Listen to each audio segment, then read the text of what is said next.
Toi aussi, tu es neuroatypique, c'est-à-dire dyslexique, hyperactif, tout ça. Je te conseille de venir sur les réseaux sociaux. C'est un moyen un exutoire en fait, hein, de toute cette énergie mentale que tu as en tête, de l'incompréhension qu'ont les gens par rapport à qui tu es. Tu vois, la plupart des gens, ils passent par le format papier classique et ont une manière de parler qui est très spécifique. Et bien là, en réalité, devant la caméra, c'est moi. C'est moi tel que je suis. Et donc je peux dire ce que je pense, tu vois, sans filtre, et les gens vont apprécier ce discours-là qui n'est pas un discours social. Tu vois, je vais pouvoir dire ce que je veux, comme je le pense, sans avoir à être jugé par les autres qui prennent ce que je dis si ça les intéresse ou qui ne le prennent pas. Et c'est à eux, tu vois, d'avoir le choix de ne pas regarder ou de regarder.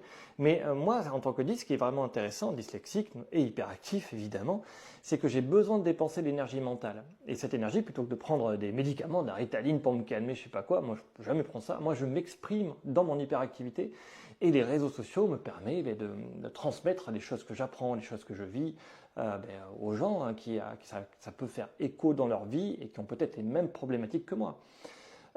Et pour la dyslexie, c'est que tu vois, si j'avais envie d'être écrivain, ce qui est le cas hein, depuis, c'est mon rêve absolu, eh bien je ne sais pas écrire. Bon, je suis coincé. Comment je fais? Tu vois, on va faire comment pour écrire quand on ne sait pas écrire? Eh bien, je vous parle.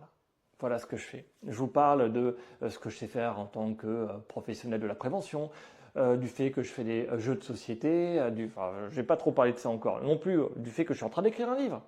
Ça non plus, j'en ai pas encore parlé, mais pourquoi j'arrive à écrire un livre? C'est grâce à l'avènement des intelligences artificielles et de ces nouvelles technologies comme les réseaux sociaux. Mais là, je m'éloigne un petit peu du sujet, c'est que tu veux t'exprimer, tu te sens pas bien dans ta vie, tu vois, tu as envie de réfléchir mieux, de te sentir bien, et bien, tu vois, tu te mets devant la caméra, tu parles, tu verras que ce que tu dis, ça correspond à rien. Tu t'arrêtes, tu fais des recherches sur toi, sur les personnes, tu poses des questions, tu vas sur ChatGPT, tu lui poses la question, ça se passe comment ça? Wikipédia à l'époque, on faisait ça, maintenant c'est ChatGPT. Et tu lui poses plein de questions pour bien connaître un sujet. Et après, tu revas devant ta caméra et tu refilmes et tu repars du même sujet. Et tu regardes là si c'est bien, c'est pas bien, quels sont les manquants, les cases. Et mais j'ai pas parlé de ça, c'est pas une bonne vidéo. Je recommence, je me renseigne sur le sujet, je prends des notes, je mets des articles de côté, de recherche ou d'autres pour étayer mon propos, et je recommence et je parle. Et donc si tu es comme moi hyperactif, c'est hyper satisfaisant. Qui plus est, comme étant dyslexique, je ne pourrais jamais écrire quelque chose de correct. Avant l'avènement de ChatGPT, avant que les intelligences artificielles arrivent.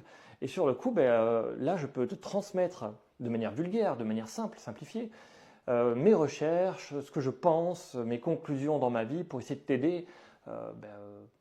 Pour essayer de t'aider, en fait, c'est à toi de juger si ce que je dis c'est intéressant ou pas. Là, c'est pas très intéressant. Je vais plutôt te parler dans la prochaine vidéo de l'intelligence artificielle et de comment je fais pour écrire moi qui suis dyslexique. Tu vois, il y a une méthode qui marche très très bien. En tout cas, pour moi, je suis en train de l'expérimenter et je t'en parle dans la prochaine vidéo.